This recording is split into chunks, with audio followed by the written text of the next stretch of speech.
So yun, dako dako na kong kalipay mga kasipa kay na-invite na ta sa content monetization. Grabe. Walay kabutangan akong kalipay mga kasipa kay syempre taud-taod na punta diri nag-vlog no.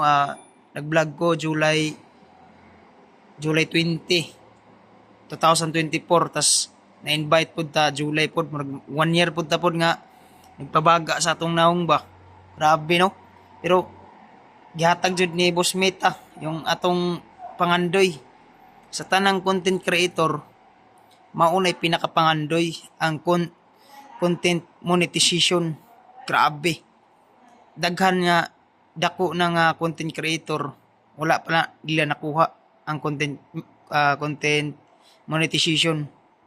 Mo ako, grabe, nasa 5 to pa lang, 5,200 pa lang akong followers pero nakuha na nato ang content monetization. Grabe no. Manang dako na kong pasalamat jud. Unang-una jud sa Ginoo. Pasalamat jud ta kay simpre siya may naghatag sa tuwa og mga kung unsa diskarte nato aning diri sa social media nga na ba. Siyempre diha ta magunahuna kung unsay atong hunahunahon pag content nga na ba. Sa ikaduha, kadtong mga solid na akong supporters jud, bisan wala na ako, bisan dili na ako kaila kana sila. Salamat jud sa inyo ha. Kay bisan dili ta mo kaila, naa mo nga nagka-suporta. So pasalamat jud ko sa inyo ha mga kasipa no. So kadtong mga wala pa na invite sa content monetization, padayon lang mo diha. Padayon lang og upload original content. Dapat ayaw jud mo og upload og mga dili inyong original content. Kailangan inyong original content mao jud ay pinaka-importante. Kaya ako adtong una dili to na usay dili original content akong gipang post, tapos kadugay katong nagbago ang kuan ni Bossmates, nagbago ko og upload, talagsan lang kumugamit og mga music mao to. Karon gihatag na jud ang atong pangandoy sa tanang content creator ang content monetization. Grabe, kaingon ko dili na nako ni makuha ba kay simpre small content creator pa ta, di ba? So mao lagi nang kita agwanta lang gyud ta. Pero wala kasi na ako sa vocabulary na ako nga inganang mo sulinder ko. Wala sa vocabulary na ako na mga ingana. Daghang mga pagsubok diri sa social media.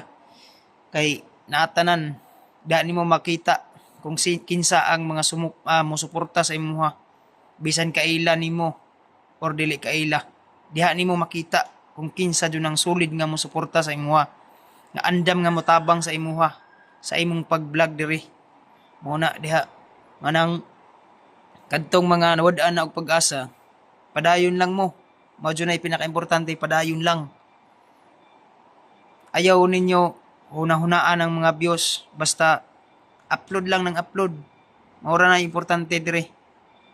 Mao nang kadto sagdan lang nato na mga mubabag sa atong pag-vlog nga na pasagdahay lang na sila. Kay naadyo yung mga tao nga dili mo suporta sa ato So unta kamo katong mga bag-ong nag-content nga nangandoy pod, siyempre kita dire wala man tanag vlog para mo dato ang ato dire. Natay pandugang pangkonsumo pang adlaw-adlaw nato. Ako wala ko nangandoy nga mo dato ko dire.